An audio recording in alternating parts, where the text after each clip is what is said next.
keep sticking with us, and glad that you are. That being said, we got a great lineup today. Got a lot of good speakers. Don't we put your slides up? Yes.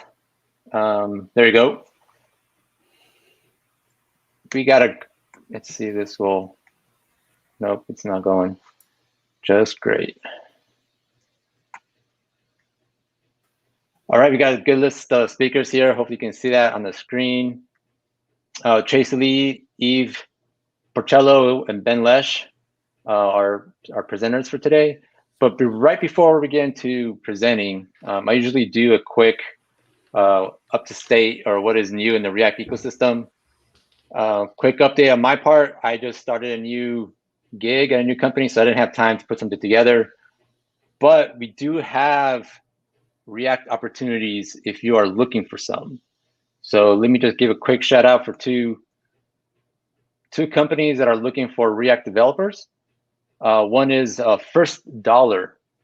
I think Tracy, if you can put those links up, we can share those links to our viewers. So First Dollar is a healthcare fintech company here in Austin, Texas. They work in healthcare, making it affordable, improving people's life in the way they pay for it. So they are hiring a front and full stack engineer at varying levels. The tech stack is React, TypeScript, GraphQL, and Node.js. So if that's something that appeals to you, feel free to reach out to First Dollar and apply at the link. Our second company, you might have known them for hosting the Downtown React from time to time. They're UShip, making shipping big stuff cheap and easy by helping customers directly connect with providers.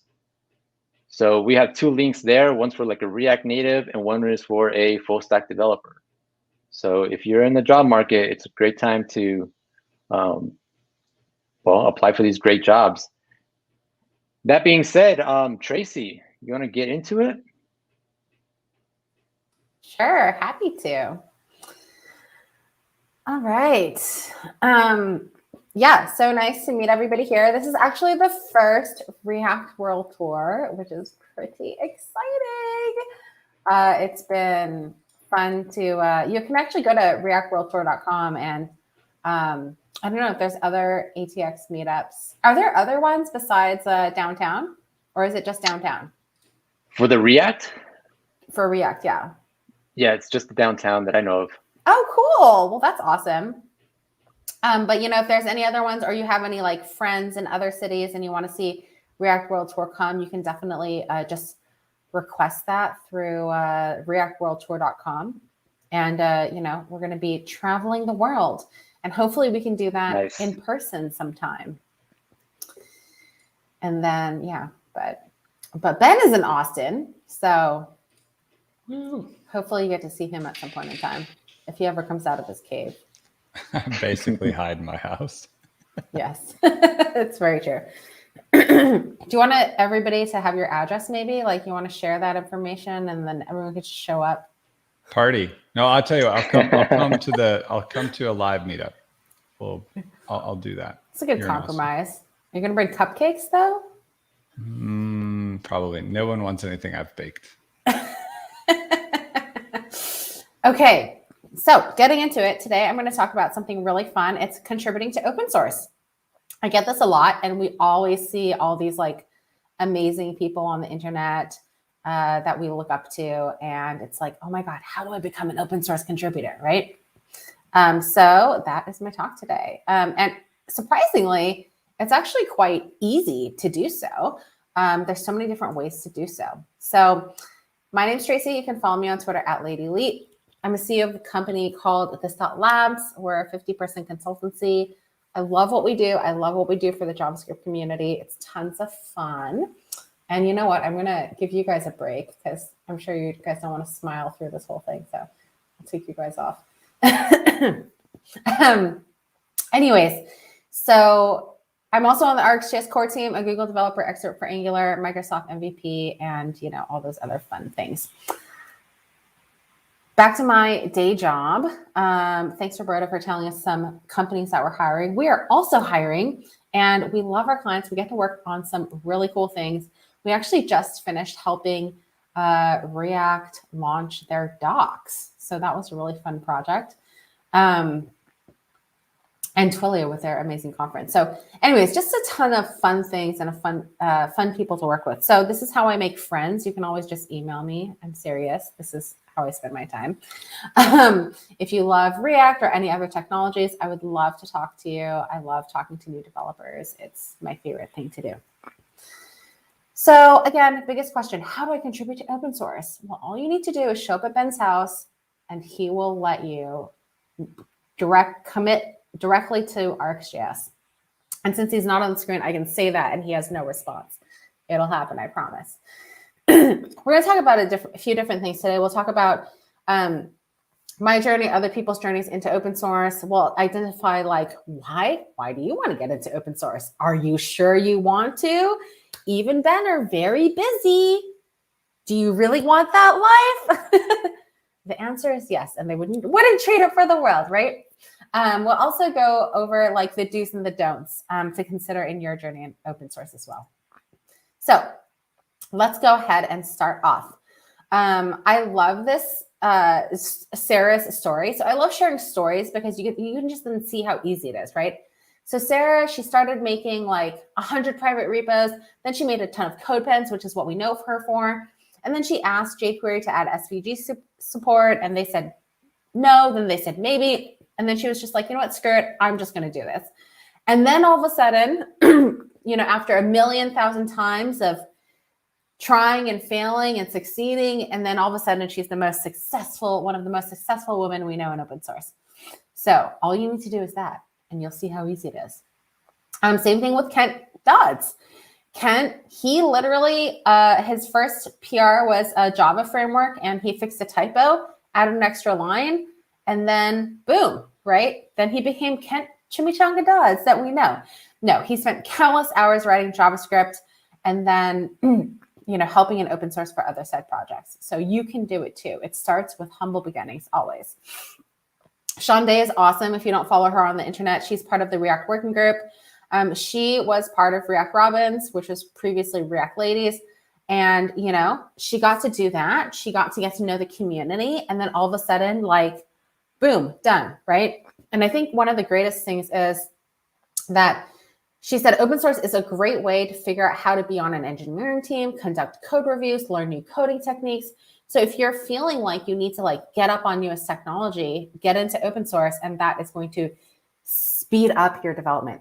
Like, for example, Ben wants you to review all the RxJS PRs and provide tons of comments. Absolutely. Right, Ben? So Jason as well. Jason Langstorf, who we all know and love. He started by building personal projects, and then all of a sudden he got more experience, and then he started helping other people's projects, and then boom, all of a sudden he becomes the Jason we know. So again, it starts small, and that's all you have to do. All you have to do is get started. So this was my journey. My journey was basically I found the internet. I found JavaScript. And then, now I'm on the RxJS core team, a Google developer expert, and Microsoft MVP, right? But the first thing I did was join the community. I found Twitter. Again, my Twitter handle's on the bottom there. Eve and Ben are also on Twitter. You can follow them on Twitter. I started talking to people. I started seeing who was speaking at conferences, what conferences were going on. I just got to know everybody. And then I started sharing and educating my experiences. When I was initially sharing things, I was like, oh my God, I love CLIs. Look at material design. This is the most amazing thing, right? And I was poking around on a lot of alpha and beta technologies, but I was blogging about it and teaching what I learned, right? And this helped the community understand that I was interested too in all these different technologies and talks. And then I met maintainers. So again, I met Ben and I stalked him 24/7. I'm just kidding. I didn't do that.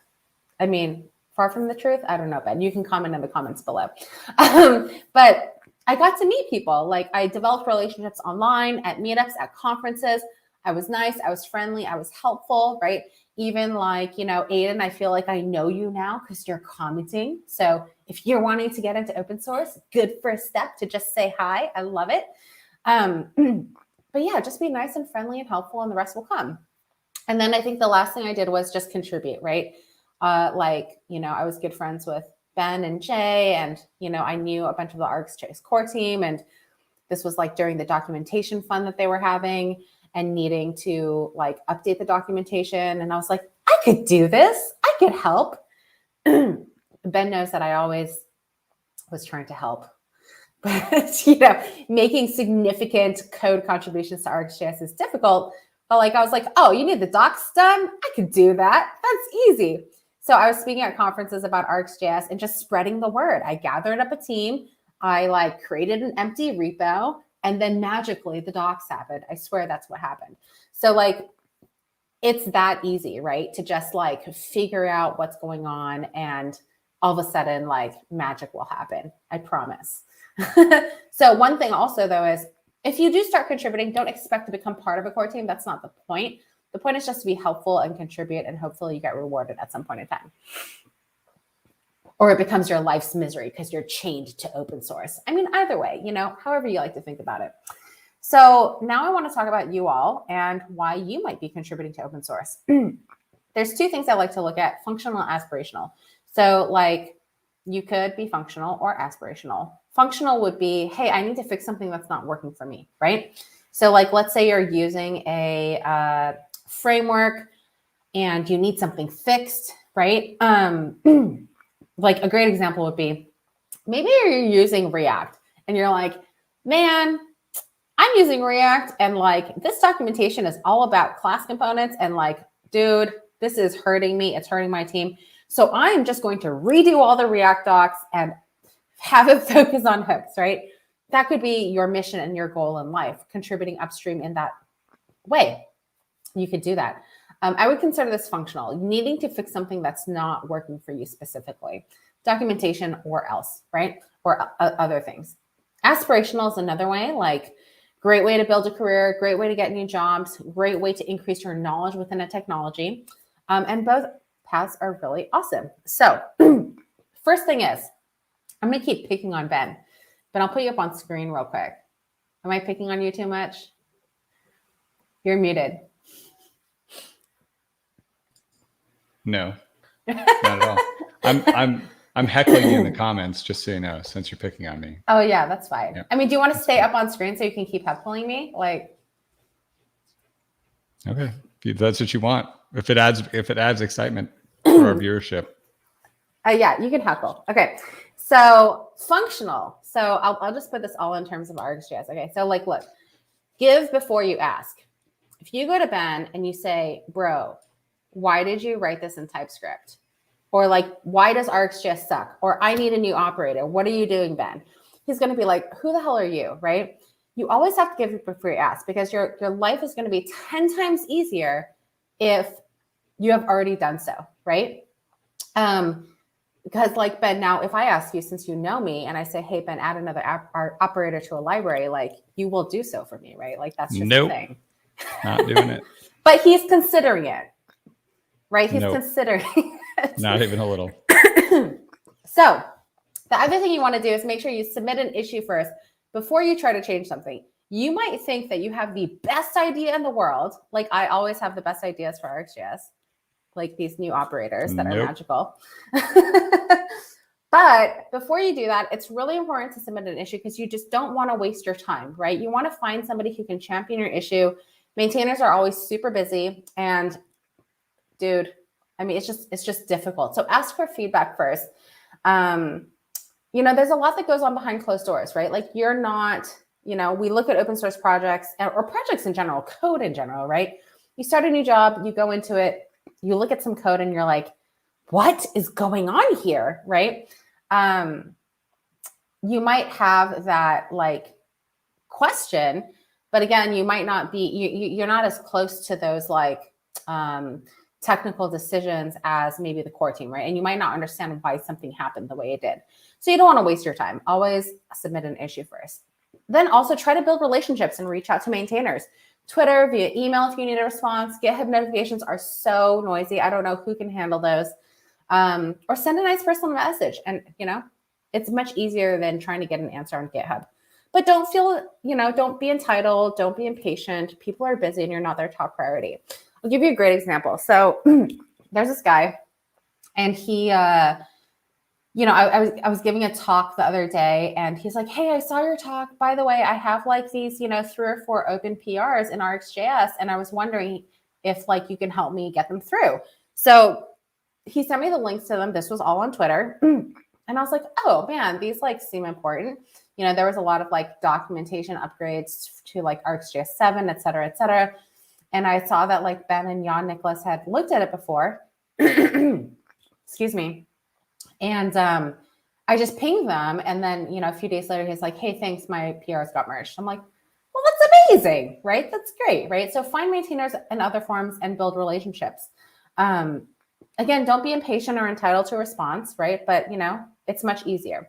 I would also say definitely build genuine relationships. Nobody likes to be used or feel like they're in a relationship because, you're only wanting something from them or because you're trying to get ahead in life. So be genuine and remember that most of open source is doing good for the community and not just serve the selfish needs of others. That's the only reason I'm friends with Tracy, by the way. I'm trying to get ahead in life. Trying to get ahead. That's true. It's true. Yep. Are you wearing a shirt I bought you? I should have. No, she got me a present for my birthday. I'm sorry. Well, I love Ken Wheeler, and Ben actually works with Ken Wheeler. So, we all love Ken. And Ken is really funny because he said, I was like, how'd you get involved in open source? And he said, I built this thing called Slick Carousel. I built it internally. And then I decided to open source it. And then I posted on Hacker News and the rest is history. Boom. So if you want to become Ken Wheeler, this is all you need to do in life. Obviously, make sure there's no NDAs and you're not like releasing code that you shouldn't be releasing. So aspirational is so much better, I think, than functional because functional, you're tied to a specific technology that, your company is using, right? But like with aspirational, you can do whatever you want to do. And I'm actually doing this really amazing series that's going to be launching in 2022 is how to contribute to X. So how to contribute to Redwood, how to contribute to Vue, how to contribute to RxJS, et cetera. And it's so cool to like explore the different teams and how they work and what type of people they are. So when you're doing this, I think the first thing you need to ask yourself is, because you can do whatever you want, you just want to build a career in open source, look at the project and say, can I be successful? Do I like this team? You can go look at the PRs, the RFCs, the responses and the issues. Do I like them? Can I see myself working with them? Is there a good community or not, right? If you don't like these people, then go find something else, right? There's tons of teams, tons of different cultures out there. You will absolutely find your right fit, right? Other thing is solving problems that maintainers actually want. Again, we tend to look at things and we say, man, this sucks because of this. I could fix this, right? You think you're solving something that is relevant because you think it's relevant, but it might not be relevant to a maintainer. So always make sure to look at what a maintainer wants, like good first issues, looking for help, or whatever before you start working on an issue.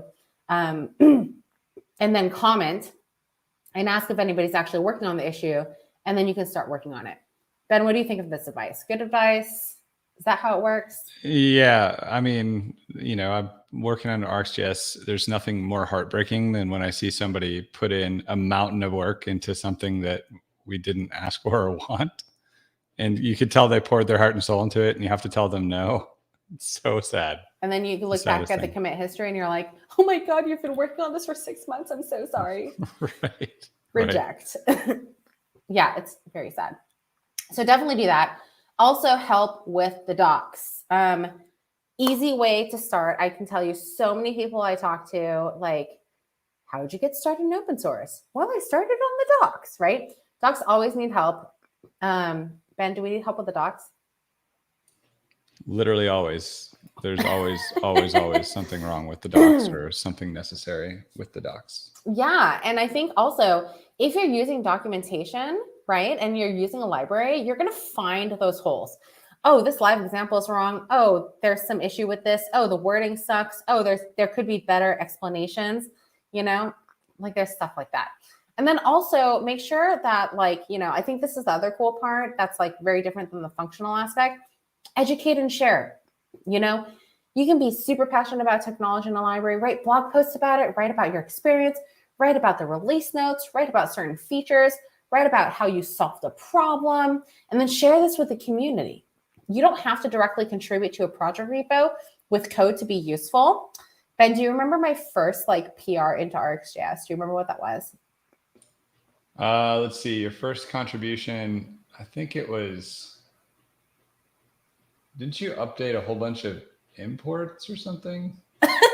Remember how it was like the time where it was like, okay, inside the curly braces, do we do a space or not do a space? Oh yeah. We had like, this was before Prettier was a thing, and we were trying to like fix some of the code formatting that was super annoying, and like Tracy went through and methodically like formatted code. It was amazing. No, I tried to, and I was going to, but then you stopped me and you were like, let's write a Regex. Yes. At like 10 o'clock at night in a hotel. So that was my first contribution to RxJS. I was like, I can do this. I can update spaces, no problem, you know? So yeah, I should have written about that actually. But like another great thing is, right, like if you just look again at RxJS, like, or even React 18, right? I mean, Shruti gave an amazing talk recently about like what's coming up in React 18, but you don't have to like contribute necessarily to a code base to like know that stuff. You can straight up go and look at Ben gave this like crazy 2-hour talk on RxJS 7, or there's also this like issue called like Road to RxJS 8, and you can just like blog about that, right? Or blog about React 18. And that type of stuff, that type of content and information is so useful and always needed. So definitely, you know, there's so many ways again to be useful in the community that, you know, you might not be thinking of. Brandon Bayer, who knows Blitz.js? Blitz.js is amazing, right? So Brandon just jumped in, really. He was just like, hey, fix some bugs. And then boom, I'm going to start Blitz.js. Like, really, talk about a rocket ship, right? Blitz.js is so amazing. It's a project you should definitely check out. He's growing that team and community really intentionally. I really appreciate it. So yeah, 0 maintainer experience, boom, Blitz.js, done. So again, all you have to do is start. Now some do's and don'ts. So I think first off, have compassion, right? These people are working for free on nights and weekends. So have compassion for them. Treat maintainers like people, right? They can only handle so many things at once. Ben is single-threaded. I literally have to message him 5 times on 5 different platforms to get his attention sometimes. And like, I'm close to him. So imagine not being close to him and trying to figure out how the hell, you can always, again, show up at his door. He lives in Austin. It's totally fine. But yeah, I mean, treat maintainers like people. Again, they're very human. Ben, people are going to start showing up at your house. That's fine. That's fine. I'm single-threaded though. I barely even know where I'm at most of the time. So. That's very true.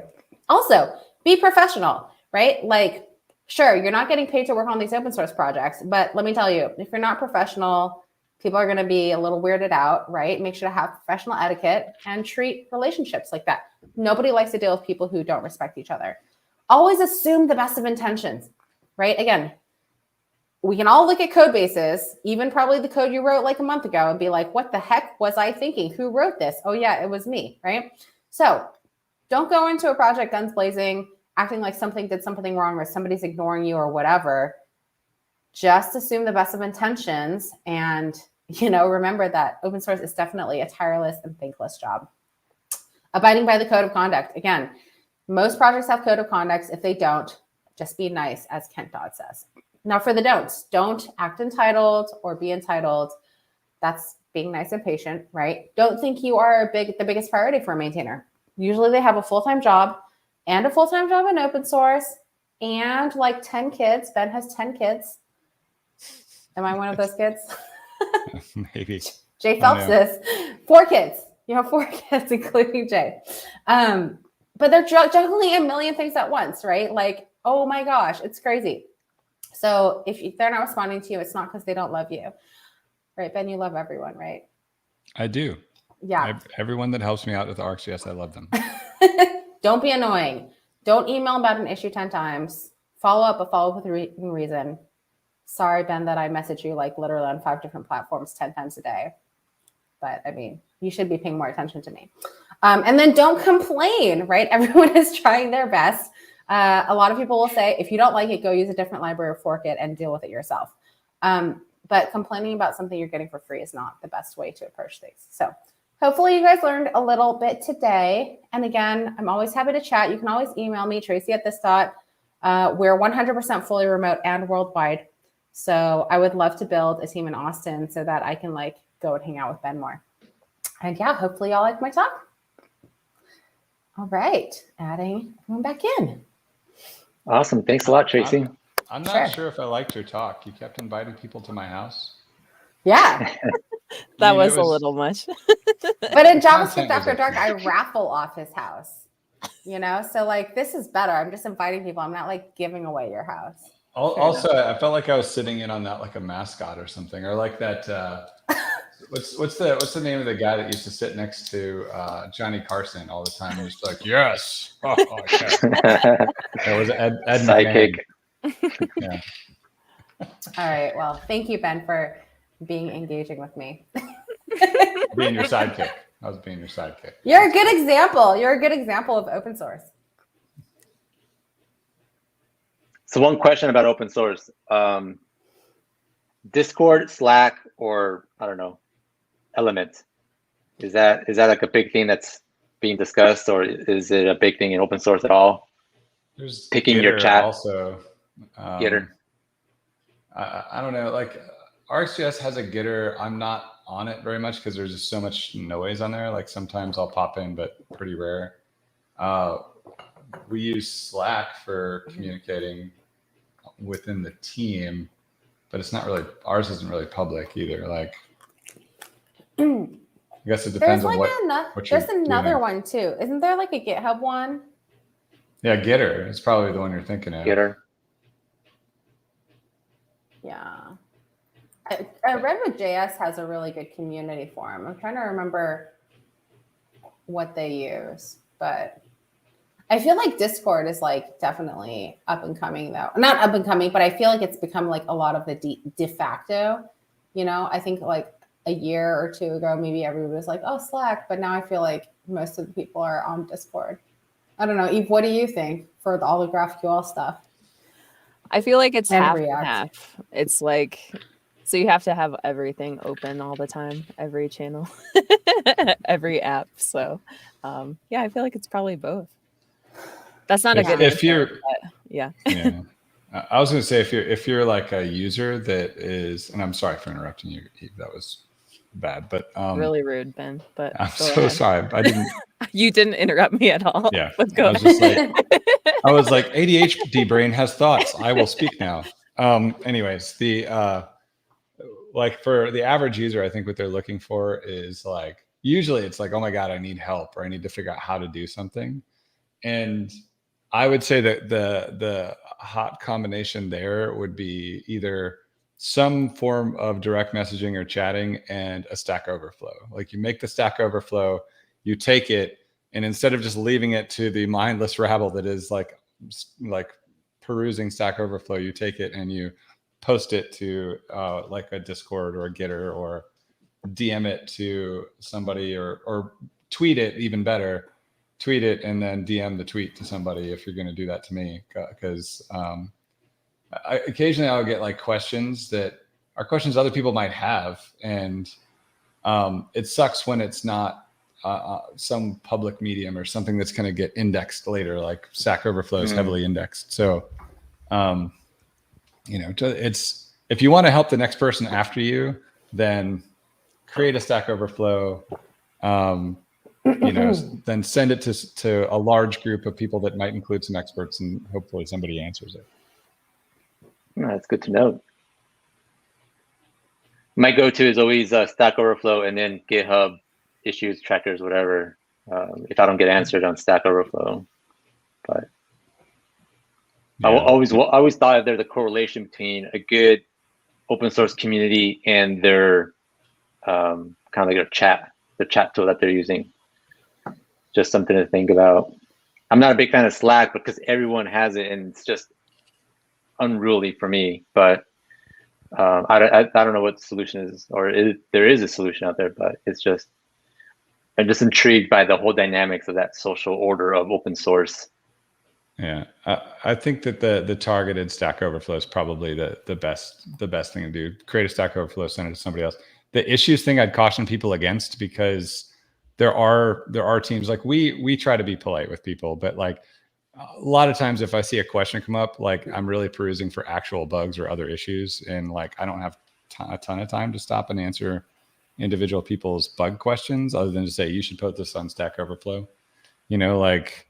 And like, I know that when I was on the Angular team, they even had a canned response for people that were doing that. They'd just be like, here's a link to here's a link to the Stack Overflow you should post it here. And here's some tips on what you should post or whatever. And then they close it. So, and then there's still other nastier open source projects that will get upset with people if they do that too often and like ban them or something. Like, yeah, I would never do that. That's not a bannable offense in the RxJS community, but there are people that like do not like spam in their issues. So you have to watch that. Yeah, just another thing to consider as a contributor to open source. All right, are we good for the next presentation? Yes. I think Eve is next. Yeah, Eve's not going to make me sit next to her the entire time, is she? Like, I was like, Ben, hold my hand through this talk. No, unless you both want to heckle me, I'm fine. I can take it. All right. Let me share my screen. Hopefully we can all see that. Okay. Thank you all so much for being here today. My name is Eve Porcello. You can find me online at Eve Porcello. You can send me emails at eve@moonhighway.com if ever I can help out with anything that you're working on with GraphQL. I'm sitting in a little box here in Tahoe City, California, where I work at Moon Highway. Moon Highway teaches classes on LinkedIn Learning and Egghead.io, and we've written a couple of books, but I'm not here to talk about that. I'm more here to talk about a philosophical question today. I want to talk about, how do you get things done? I'm very resolution oriented. New Year's comes around, and then my birthday is on January 2nd. So I feel like the start of my year corresponds to the start of everybody's year. And so resolutions are kind of my jam. So I go too hard on resolutions. Every time it's New Year's, every time it's my birthday, I say, here's what I'm going to do. I'm going to exercise every morning at 5:30. I'm going to cook delicious vegan meals every night. I'll meditate 3 times a day. I'll make my business stronger. And then I will call my worst relatives once a week, and I'll talk to them for at least an hour. And then by January 3rd, I'm eating ice cream for dinner. I am giving up on everything. I have not exercised at all. And it's all because I've overloaded myself. So this makes me think about how we get data with GraphQL. Over here on the left-hand side of our screen, if we haven't looked at GraphQL before, we send a query to some sort of a GraphQL API that sits in front of our data sources, and then our data gets returned in a single response. So this is how typically a GraphQL architecture works. And lately, it's been even more interesting with the rise of federated tools. So Apollo Federation and GraphQL Mesh and all these things where we have actually a gateway in front of all of these different services. So what's cool about this is we can maintain separate endpoints, separate APIs, separate GraphQL APIs for different parts of our domain. So different teams can work on these different parts of our app. And then everything is orchestrated behind the gateway. So we're still sending that single query, and we're getting back all that data in a single response. So let's talk a little bit now that we know how I get things done, overloading myself, let's talk about how a GraphQL query gets things done. The way that this works is we'll send that query, we will specify the fields that we want, and we'll get back a request in the same shape as the query. A mutation in GraphQL, the way that we get things done with that is we're going to be able to use a named mutation to change some data. So we'll send in a payload of information, we'll send it to our endpoint, and then we'll get back a big blob of data. And then we have this third type in GraphQL, which is sometimes sadly overlooked, but is really cool, the GraphQL subscription. So subscriptions work over WebSockets, and anytime my client listens for a change in status, we're coming up on ski season pretty hard here, so this is a good time to talk about chairlifts. And then we're going to listen for all of those bits of data to come back. So this is traditionally how our GraphQL requests work. We're going to send queries to get data. Whenever we send that query, we'll get back a big blob of data. Now, all of these three types of operations are defined in the GraphQL spec. So if you haven't heard about the GraphQL spec or read it cover to cover, that's totally fine. But the whole point of it is it's this document that describes what's in the API. And this is a working document. It's something that you'll see out there being changed by a huge community of folks.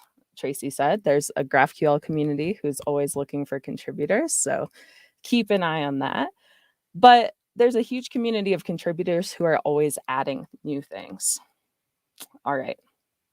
So let's think about a GraphQL query, right?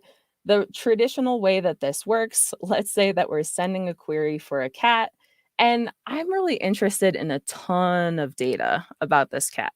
I want its name, its location, its astrological sign, and so much more. So I have to wait for all of these fields to come back for the request to be complete.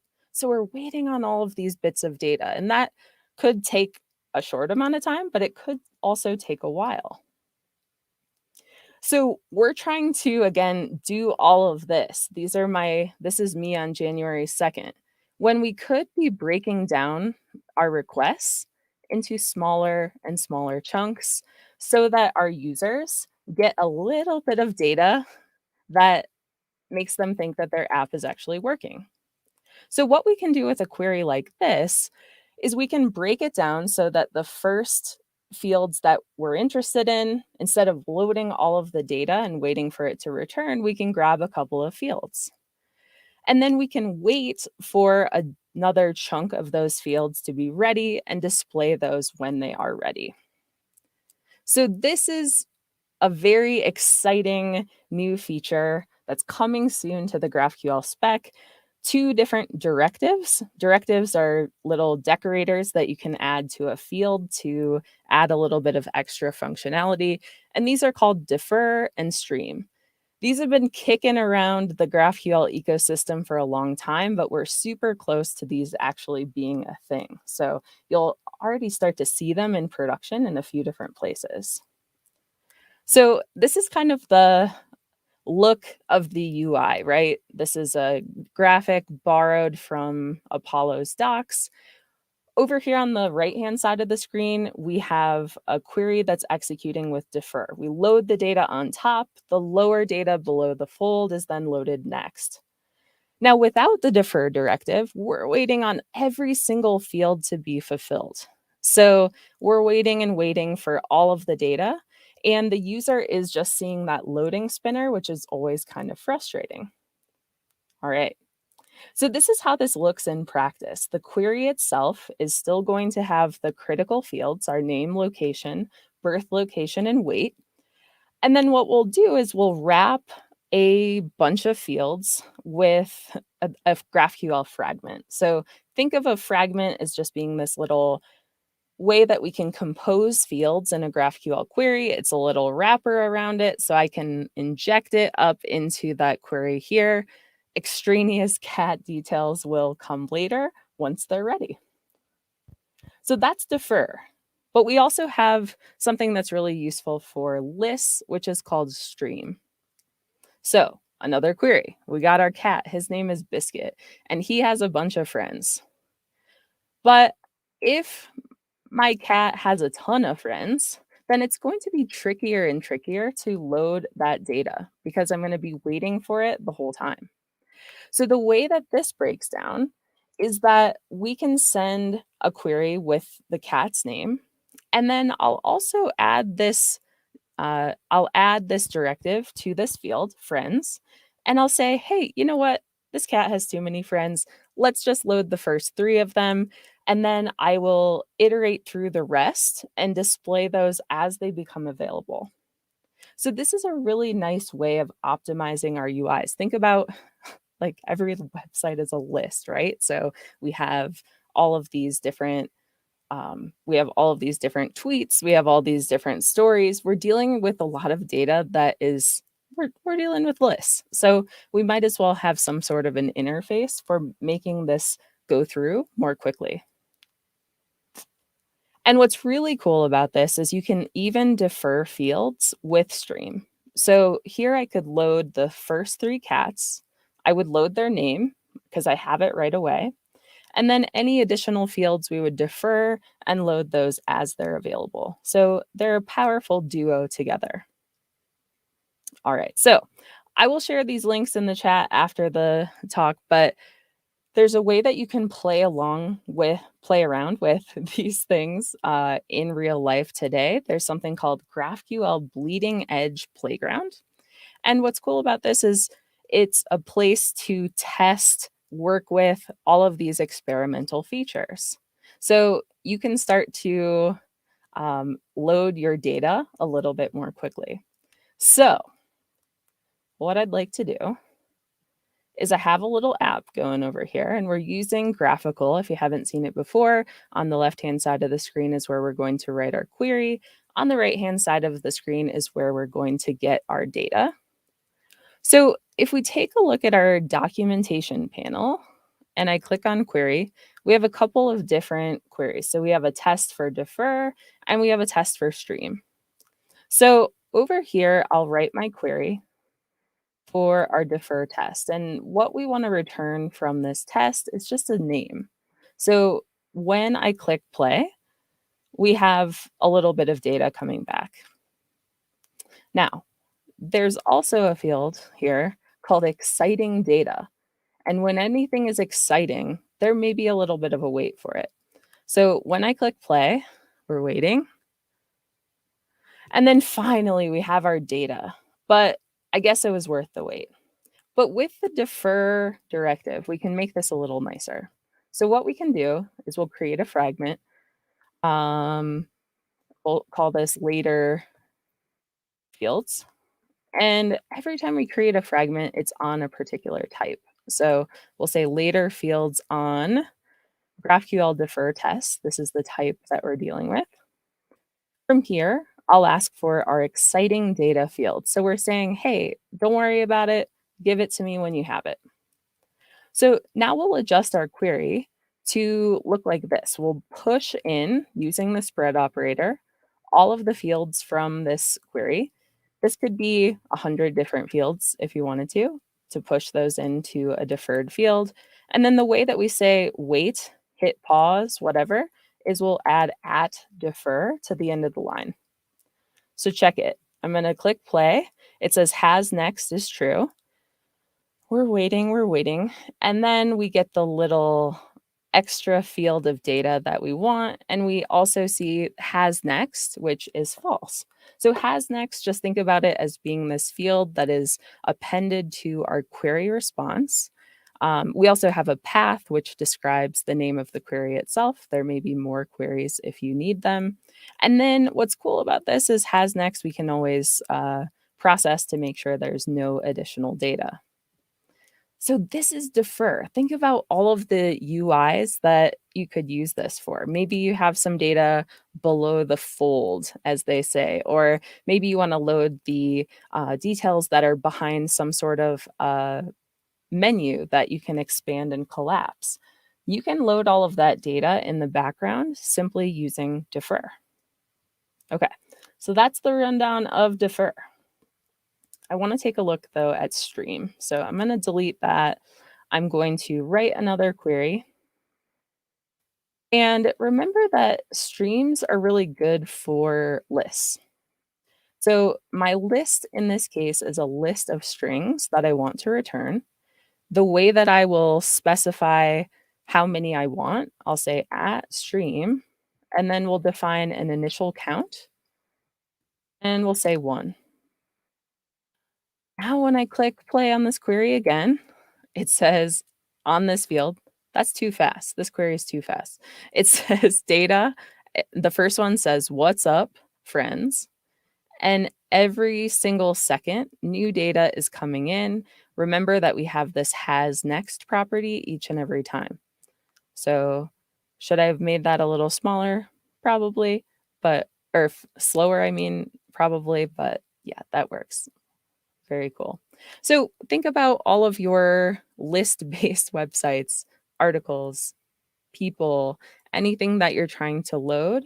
You can do so very incrementally using this. And you can also use this in combination with pagination, which is a more kind of well-documented idea in the world of GraphQL.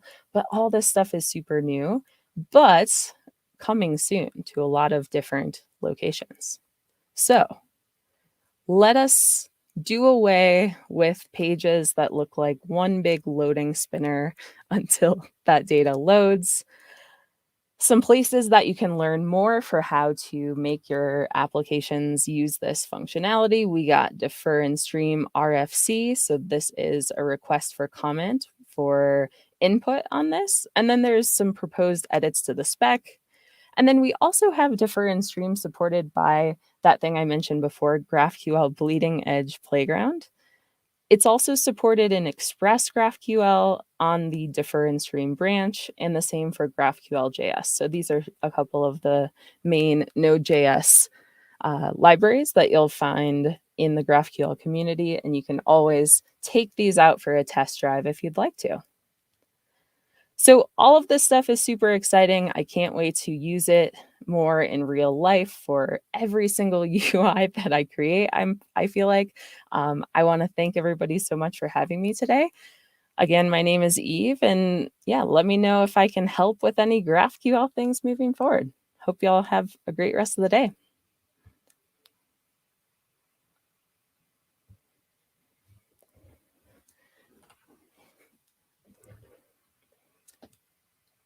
I am in the show, and people are coming back. Thanks, Eve. That was great. Thank you. Always like to hear about the latest and greatest on GraphQL. I just started using it again, so Nice. getting it back in the mix is kind of challenging, but it's great to hear about these good ideas coming through. I like C# guy. He just says, Eve rocks, Eve rocks. I mean, we agree. Oh man, thanks C# guy. That's very nice. C#. I like to think he's actually made of C#. Yeah. Very well, cool. at least he can C# that Eve rocks. That's true. Well done. Well done. I always like your talks. I haven't used GraphQL, and every time I think I'm going to use GraphQL, then I'm like, I'm scared, and then I go back to Don't be scared. things that I know. Ben, you can handle it. You'd think, but I don't know. Oh, that would be good, because Eve and I have been talking about doing that little mini series, right? We should have Ben co-host it, and then he can ask all the funny questions too. Yeah, that sounds awesome. Yeah, I love Tracy, it. you'll have to message him on 6 to 7 platforms to get him to commit to this. But Dude, I swear to God. Right. Sometimes we have a show. I'm like, recording has started. Let me call Ben. Let me text message Ben. Let me Slack Ben. Let me tweet Ben. I had an idea, like, because like whenever I go to like conferences, particularly Angular conferences, because Angular uses a lot of Rx. If I go to a conference like that and people treat me like, oh, this guy must be so smart, and it's like, no. And then I had this idea because I could get that sometimes, and I think to myself, like, it would be funny to have a show where people taught me about things that like I had no idea what it was, just so everyone could watch me ask really stupid questions about things that they know about. And then they would realize that I'm actually not exceptional at all. It might hurt my career though. I don't know, but I think it'd be great. fun. It should be like tech things, but also like how to fix a motorcycle or like how to cook something really weird or something like that. So yeah. I'll watch it. Or both at the same time, because Exactly. I can't multitask at all, which would make cooking and doing code at the same time just like there's fire back here and I'm like, what is exactly that stream? What again? What was the some people are asking for links in the chat. I will do that right now. So I didn't forget. I did this link right here, the one graphical. Nice. Awesome. One. There's a Love question it. here for you. Subscriptions versus at stream. So there's a couple different reasons why they would be used in different places. So think about a stream directive as being tied to the client and being really associated with lists. So anytime you're trying to load a big list, you would use a subscription or a stream. A subscription you would use in cases where all of the data is changing. So let's say you had, I don't know, votes coming in or new accounts being created or, I don't know, Ticketmaster tickets being sold. They do use GraphQL subscriptions in production. Those are cases where you might use a subscription because all of the data is changing. You're not really talking about loading data. You're talking about how you respond to mutations of data. So they're sort of similar, and you could use them together, which is kind of cool, but they serve slightly different use cases. Thanks for that, Scott. That's great.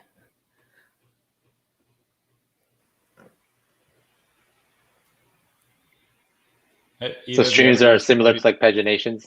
Oh, sorry. Go ahead. I was just going to say, have you ever used Falcor? I haven't used Falcor. I've been very partisan, but I I haven't worked at Netflix, I guess. So yeah, it's still used. It actually Netflix uses GraphQL to talk between node servers a lot now. Like I guess that Falcor is still there because it's got some longevity as far as like the UI communication goes, but like. My understanding is internally now they're using a lot of GraphQL to talk between services, node services. So yeah, there's a lot of interesting talks and blogs by Netflix folks lately about that because they're in deep on GraphQL, so it's pretty cool. Imposter syndrome intensifies. Yeah, we got to do this show, I think. It's happening.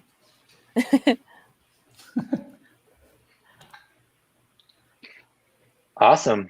Well, thanks a lot for that, Eve. Yeah, of course. Thank you for having me. This was great.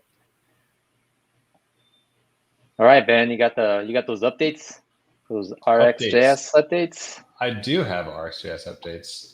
What's really funny is I wasn't sure what I was supposed to do or how long it was supposed to take until early this morning. So I was like, working on like a React, like how do you do React, like RxJS and React talk? And then Tracy's like, no, you just give an updates in RxJS. And I thought, which literally I told him like 5 times. I'm sorry, you just told me that right now. 6. Yeah. I was trying to make his life easy. He's like, Tracy, you're gonna make me prepare a talk. I was like, no, you just have to give RxJS updates. Literally 2 weeks ago. Yep. It's okay. I'll show up at your house later. Sure. It's everyone's welcome. Just we'll just have the meetup here next time. Yeah. Oh my God, what a great idea, Roberta! Wouldn't that be awesome? Just see my wife ready to kill me. We'll bring the pizzas. Strangers. Yeah. There's like a movie theater setup, or like maybe by your pool or something. We could do it. Oh yeah. Eve, we'll just get awesome together. Visit Ben. I'm in. Let's do it. I'm ready. We like to have our fun. Oh yeah. This is somebody says ADHD makes great developers, but don't expect us to remember stuff. That's true. That's true. I don't even know why I'm here right now, but I'll share my screen and we'll talk a little bit about RxJS. I'll give some quick, very, very quick updates on RxJS 7. And There's then so many RxJS 7 updates. I'm gonna talk a little bit about React. I'm just gonna wing it. I'm gonna talk a little bit about React and RxJS too, because I feel like it. You can Shepherds correct me if you want. Eve can leave if she just hates what I'm talking about, and I'll take that as total judgment, but that's okay. But are you sharing your screen yet? Because I don't see it. Yeah, look at this. I'm sharing it. Boom. Do you want to get to the screen that you need though? No, I wanted the infinity thing. It's great. Do it. Okay. Oh, like that. We're in the infinite universe now. Okay, so first off, just to talk a bit about RxJS, like one of the biggest things, and I'm just bringing up a slide from another talk here, but like one of the biggest things that I want people to know about RxJS is RxJS 6. It's been very stable. Moving from 6 to 7, there was really two major changes. One is we got our TypeScript typings a lot more solid than they were, but it now requires TypeScript 4.2.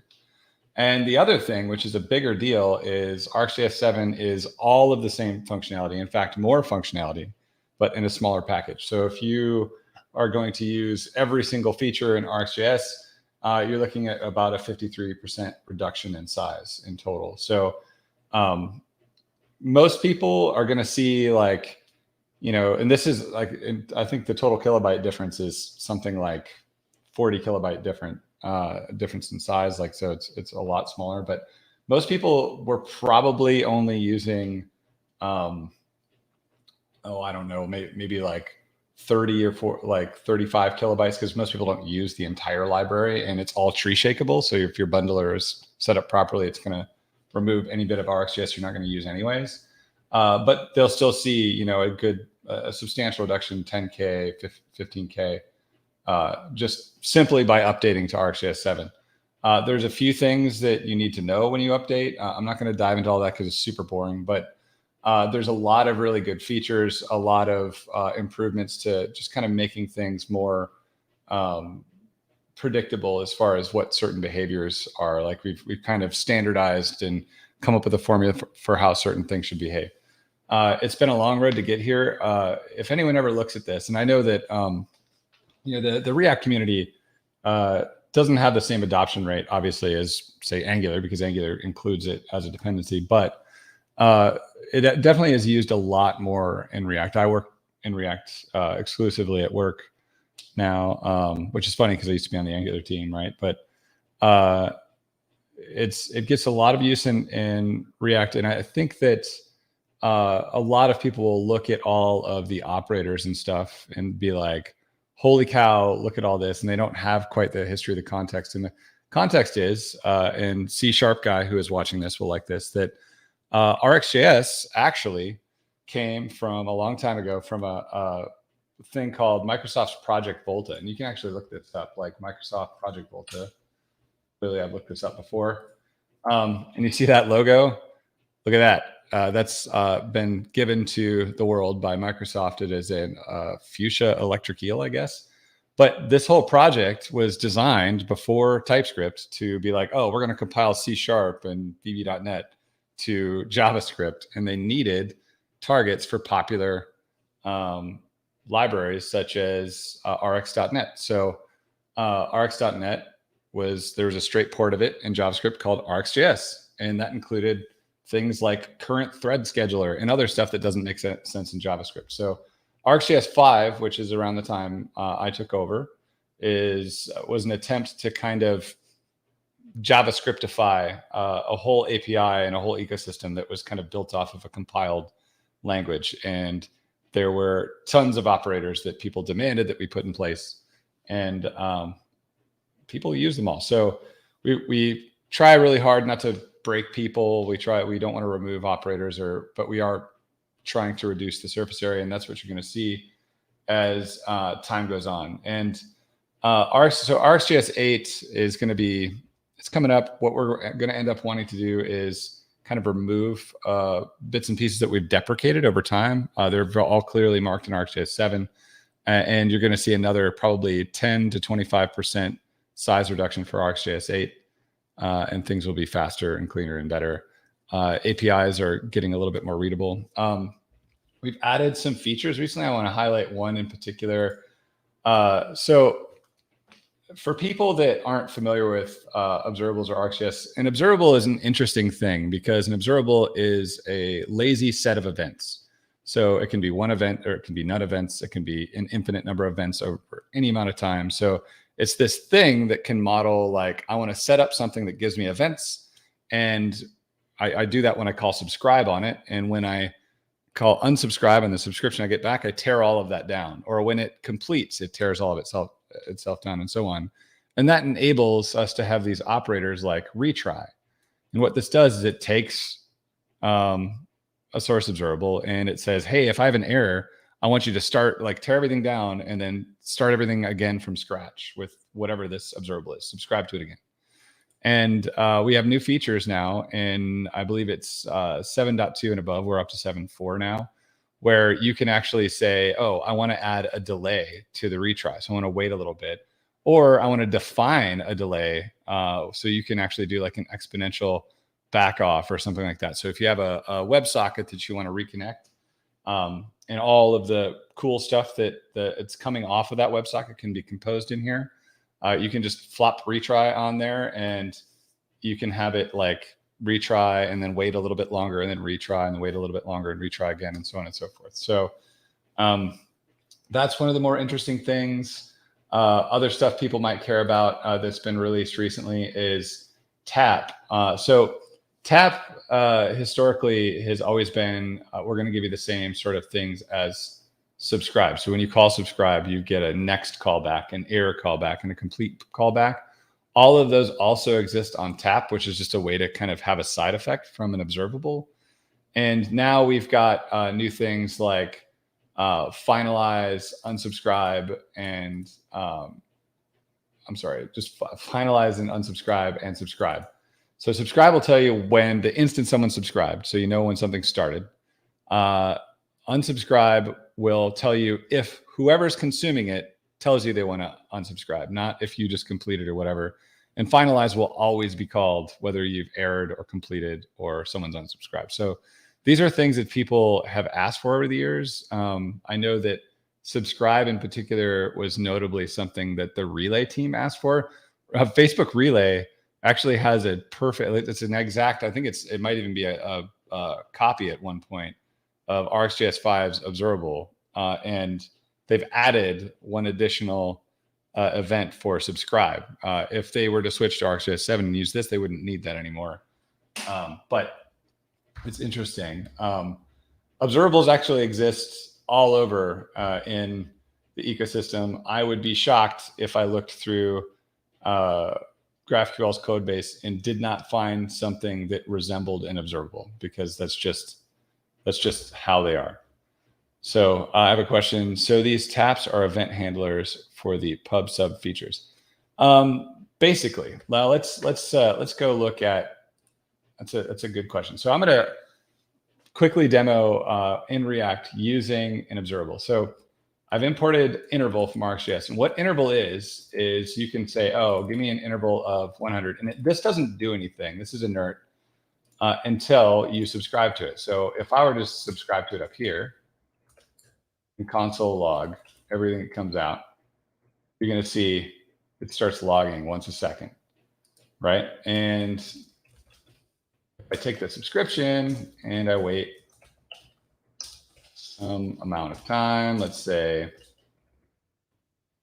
this is rather boring. I'll make this a little faster. Wait some amount of time. And can you make your screen bigger, the text? Oh yeah, of course. I can unsubscribe. Maybe a little more. Kill this, restart. Maybe one more. One more? Oh, it's so big. Cool. Right. So you can unsubscribe after a certain amount of time. So this is the nice thing about observables is you can model really anything, and you have this whole setup, tear down semantic, and there's guaranteed memory management, that sort of thing. Now, to someone's question, this it is going to just handle every next value. You can also pass named arguments to this. And it's the same thing if I do that. And you can also say, well, if this completes, I want to know if it completes. Now, this particular one is never going to complete because I unsubscribed from it before it could possibly complete, right? You've got things called operators that are effectively like methods that you can use. You can say, like, I want to take 3. There it completed. So it, before it got a chance to unsubscribe, it took 3 values and completed, so on and so forth. This is RxJS in a nutshell. You can use it anywhere. Most of the use case is actually in Node these days. So it's used very heavily in Angular. It's actually used very heavily in, there's probably more React projects using it than Angular projects right now, just by sheer volume of React projects.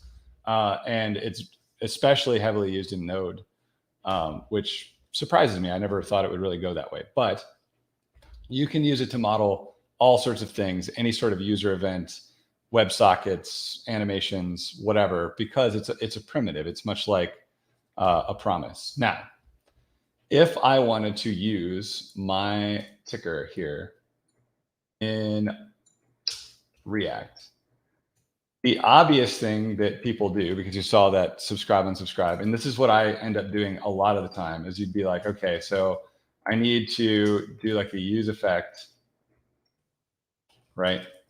And whenever I do this, I'm going to say ticker, subscribe, and I'm just going to console log for now because I can. That's my effect. I don't really care that I'm not rendering anything at the moment. But you need to make sure that you turn something that we'll call unsubscribe on this. Right?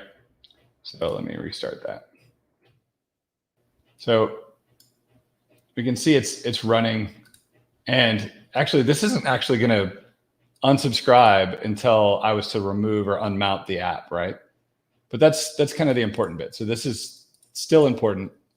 If I was to have a component that I was toggling in and out of view, then it would unsubscribe. I mean, I'm sure a lot of you know how use effect works. The next thing you'd want to do is be able to be like, okay, so I'm going to use a value, set value, use state. We'll just set it to whatever. Import it. And instead of logging to console, I'm going to set value. So this is, and I need to render the value.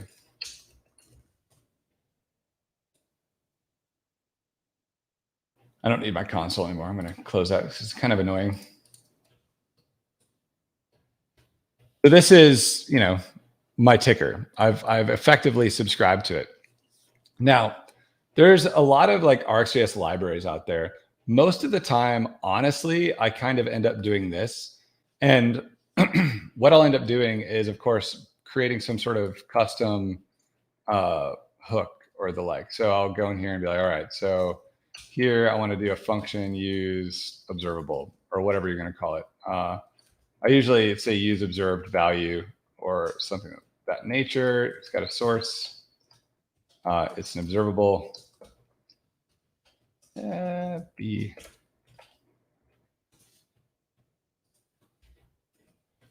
And it's pretty much copy pasta of that there. You need some sort of initial value or null, and so on and so forth. This, return the value. And you can go in and say, all right, this is going to return value. Use observable. And now we're to where we can just do this. Value equals.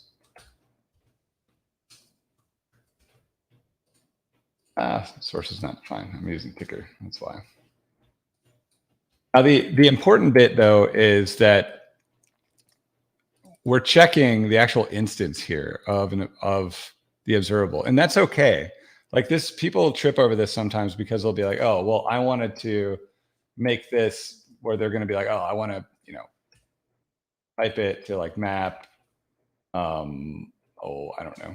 Let's bring in map. Damn it. Doesn't want to bring in map. Doesn't like that. or maybe they want to take the value and just make it like slightly more exciting or something. So they want to do that, and you've got a bit of a, oh, here, that's a problem. I'm actually not subscribed to the real thing. So you've got a problem here where it's restarting over and over and over again. All right, so this is one place where people trip. That's because they're getting a different instance of observable every single time. And what they wanted to do was go here and say, use memo or something like that. And you could name it something better than source. But go in here and just say when ticker is changed, I missed something, missed a close. So now if I put source in here, it'll be better because it's not getting a new thing every time. So this is like the pattern I recommend for when you're dealing with observables in React is when you want to apply a bunch of operators to an observable that you're getting in, use memo is very helpful. And I've even seen people create custom, whatever, like they'll have like a custom hook for that. Like I don't really personally see the value in that myself because all you're doing is just obscuring that it's memoizing the observables for some reason. But yeah, so this is the overall pattern here in like the places where observables actually shine or where you'd want to use it isn't necessarily something like this. This is like obviously a trivial example, but like areas where you're trying to do like debouncing. Every now and then I'll see a pattern where someone will have some component and they'll be in here and they got some value and they set value equals use state whatever, and then they're using some crazy like debounced value equals use debounce, right? And something, and then they actually render it down here, debounce value. Okay, the reason is, believe it or not, this might look really foreign to you, but like if you're using this and React, you're used to reactive programming already.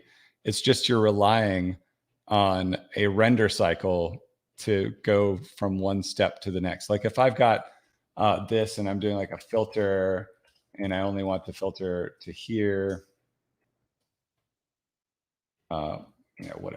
whatever's even numbers and that sort of thing.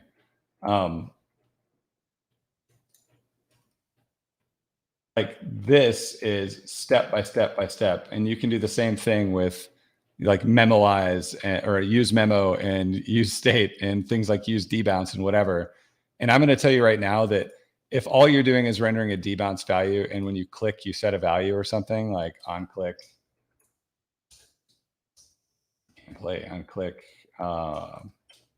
set value date now or something.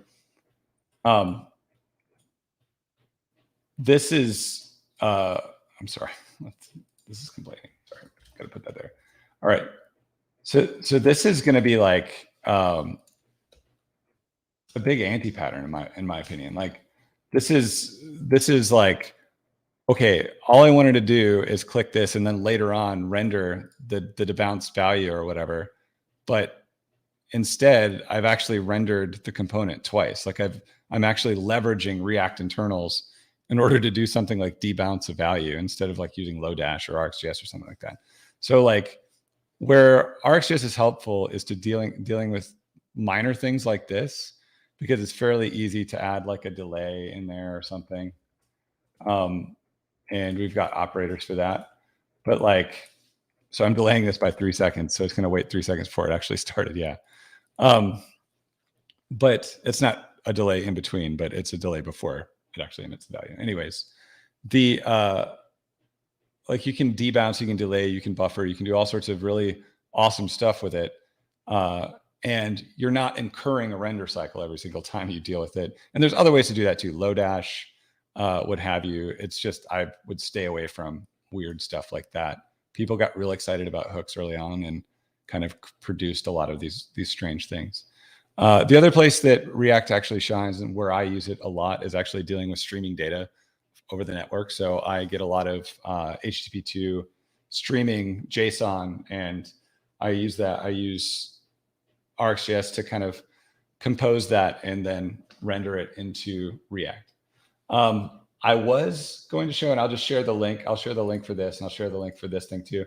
I was going to show, I made a Simon game. I was going to talk all about this today. And then I realized early on this morning that, like, because of course I was working on it today. Why would I not do it last minute? But I realized early this morning that I was supposed to just talk about updates to React. I only had 15 minutes, which I've definitely gone over. But I'll send this out. It's fun. It actually plays sounds that you cannot hear over over YouTube right now. I'm sorry to tell you, but I can hear them, and it makes me happy. I'm really sad because I always like ask you to build cool things with me, and you like don't, but you do it here. So that's what I have to do. If I want you to build something fun with me and play. So yeah, but anyways, this showcases a bunch of interesting things you can do with RxJS. This isn't the only way to do it, because RxJS is a whole bunch of primitives in this domain-specific language of how to deal with sets of events. So switch map, you don't know what it means until you learn what it means. Filter, you probably know what it means, and so on and so forth. And you can build your own custom operators, which this has examples of that, and whatever. Actually, I built all of this with Rx. I'd say it probably only took me about under an hour. It wasn't too bad, but that's because I have knowledge of this domain-specific language. It's not easy. There's a learning curve to it. I'm not going to pretend that if you went and you wrote this just like this and you didn't add comments and you gave it to your team, they'd hate you. Don't do that. Right? So, but this is just a fun example. And again, I'll send this out in the chat so people can check it out and play with it.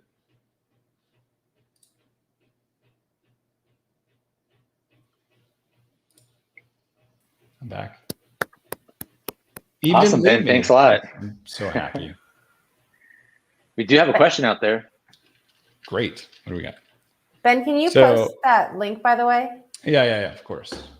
Post it in the private chat so I can post it in the YouTube. Alrighty. Okay. Simon, direct Simon. It's imperfect, but people are welcome to perfect it and then sell it for $1 million.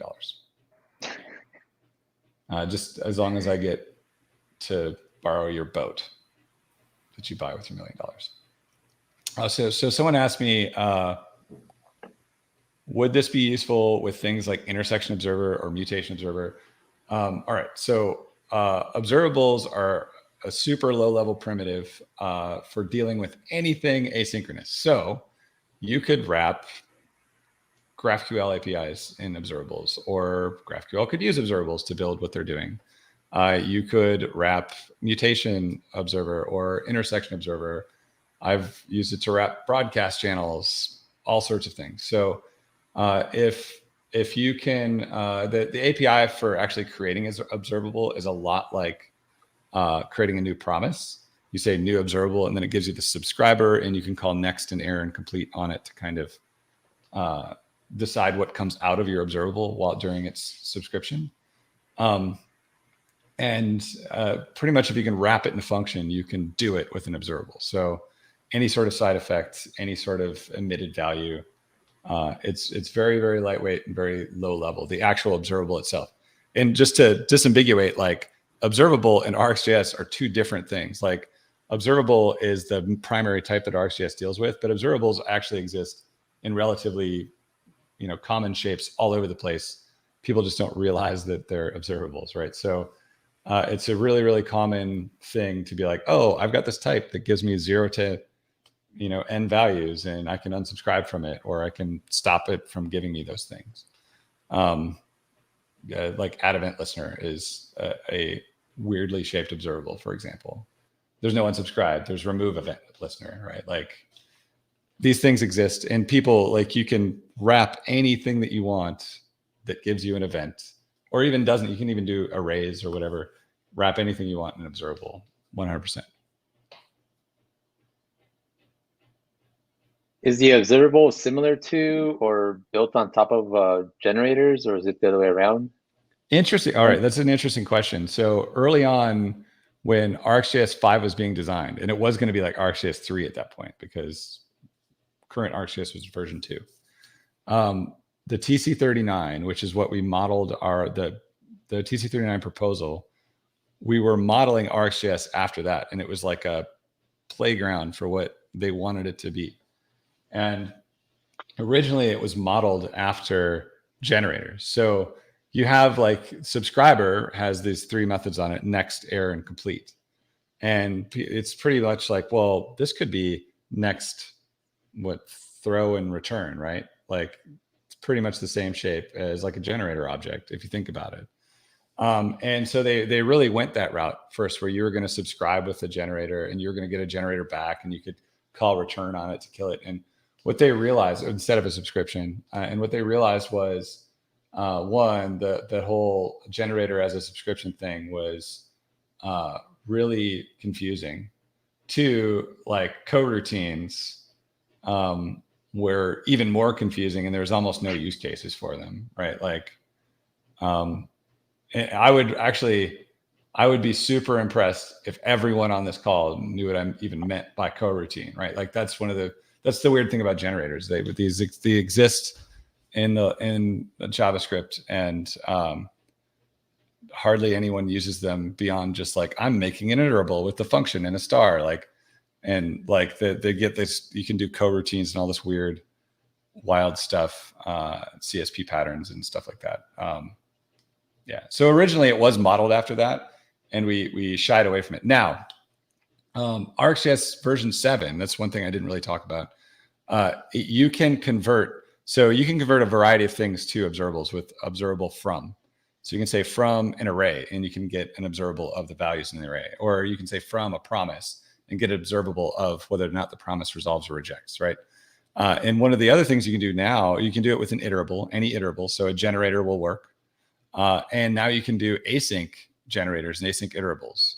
So if you make an async function star, you can actually use that to create an observable. You can convert it to an observable. You can convert an observable to an async iterable as well, but because observable is much more primitive and just push, there's some mental math that people have to do with that.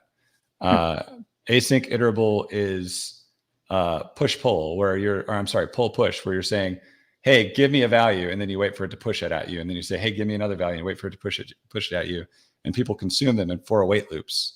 And so the problem becomes, if an observable is just pushing at you as soon as it gets one, then if while you're consuming that async iterable, it's slower than the observable is pushing at you, you have to build up a queue and dequeue them, and you can have memory bloat, and there's different things about that. So, but yes, they all interop together, and there's a big intertwined history of generators and RxJS. Wow, interesting. Never knew about that. I don't believe you that it's interesting, actually.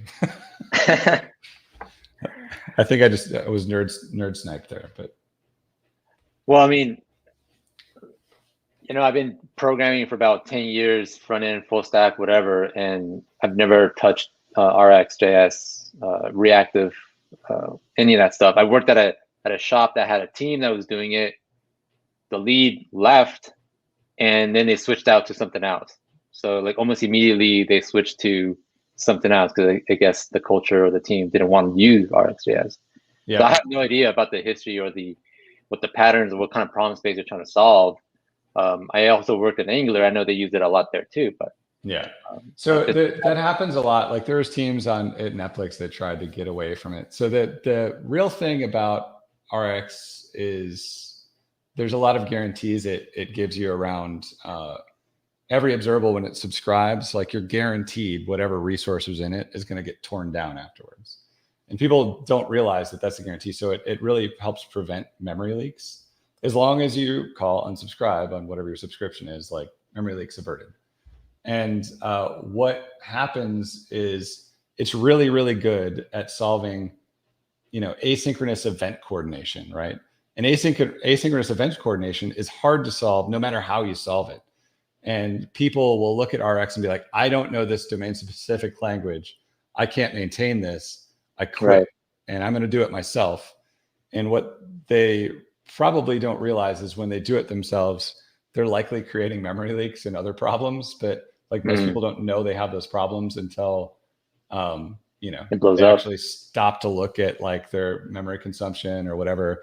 Maybe no one ever uses their app long enough for it to become an issue or whatever. But like, generally speaking, that's the thing I've seen.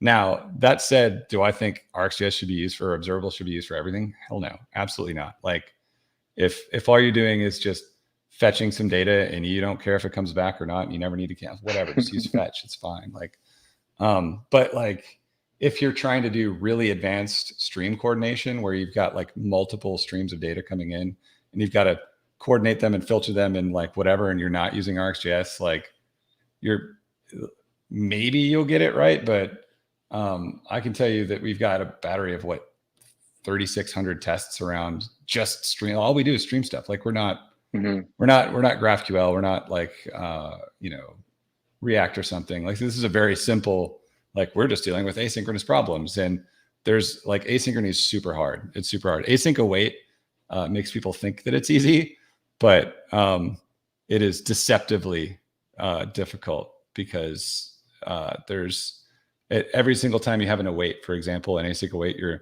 basically throwing your brain out into the ether and being like, okay, things are happening out there and I don't know when it's going to stop.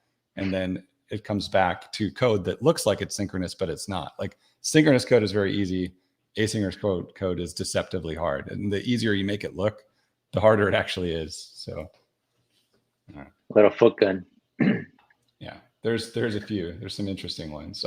Anything that's in memory in an async function, or anything that's in scope in an async function, will remain in memory until the async function is done. That's one thing that people don't often realize. So if you have a really long running async function and there's a huge object at the top, even if you don't use it anywhere else below, like one of the awaits or something, it's going to stay in memory forever. Like there's a lot of really weird things.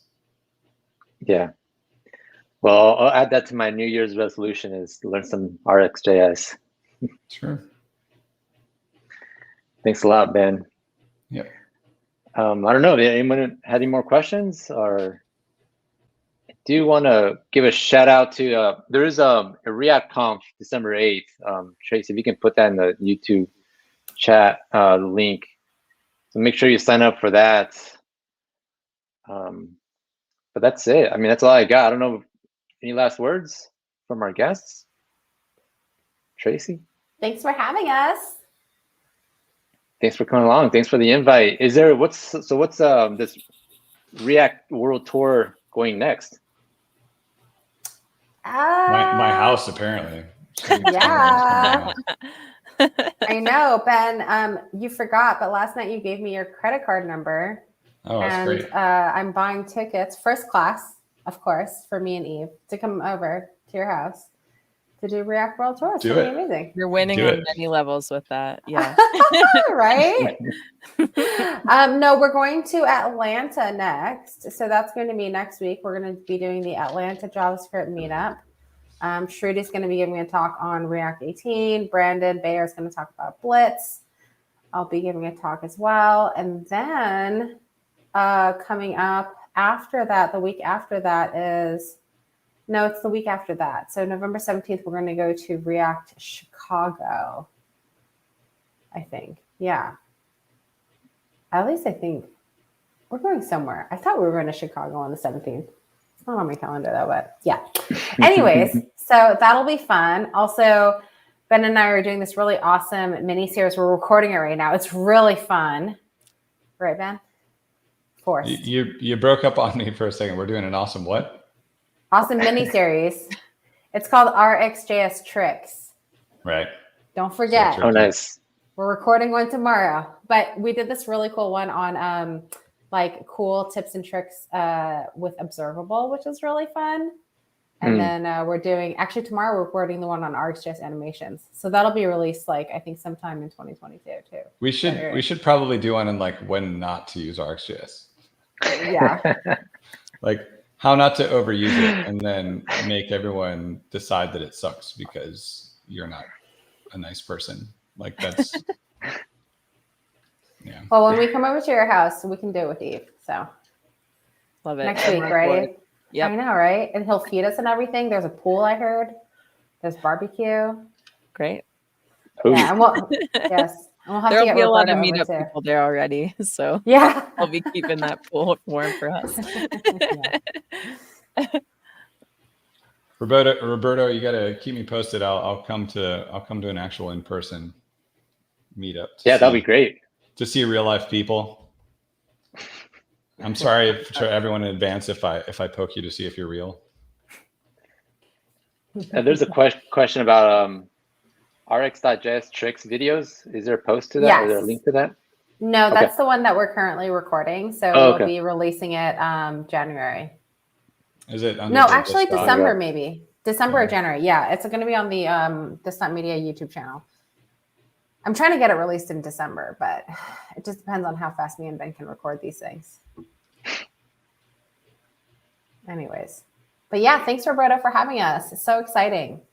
Thank you. I really appreciate this. It's great talks. A lot of good insight here.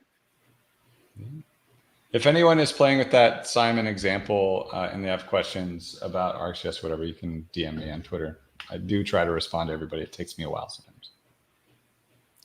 If anybody wants to use observables, they're in Apollo link for GraphQL. So it'll all come full circle together. Oh, look at that. Everything comes back together. Yeah. Well, that's it. I really appreciate it. Thanks for coming by. Hopefully you stop by again sometime in the future. Definitely. Thanks. Thank you.